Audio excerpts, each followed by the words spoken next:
ગીર સોમનાથ જિલ્લામાં ગાંજા, ચરસ, ડ્રગ્સ જેવા માદક પદાર્થોની હેરાફેરી, વેચાણ અંગે બાજ નજર રાખી નશીલા પદાર્થોની બધી સદંતર નાબૂદ કરવા તેમજ ગાંજાનું કોઈ જગ્યાએ વાવેતર થયેલ હોય તેવા NDPS એક્ટ હેઠળ એક ડ્રાઈવ હાથ ધરવામાં આવી છે। તારીખ 30ના રોજ એમઓજી ઇન્ચાર્જે પોલીસ ઇન્સ્પેક્ટર DM કાગડા તથા SOG પોલીસ સ્ટાફના માણસો ઉના પોલીસ સ્ટેશન વિસ્તારમાં પેટ્રોલિંગમાં હતા।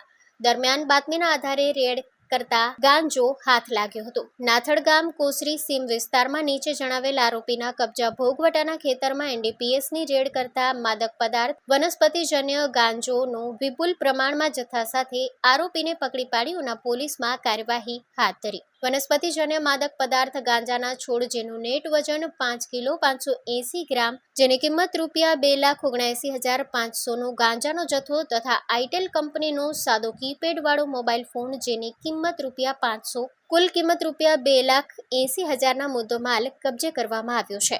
આરોપી વિનુભાઈ ભીખાભાઈ બામભણિયા ઉંમર વર્ષ 42 પોતાના ખેતરમાં બાજરી તથા મકાઈના વાવેતરની આડશમાં વિપુલ પ્રમાણમાં ગાંજાનું વાવેતર કરી વનસ્પતિજન્ય લીલા છોડ ગાંજાની સુકવણી કરી છૂટક વેચાણ અર્થે કર્યું હતું। Story report by Pratap Sisodia, Maliya Hatina.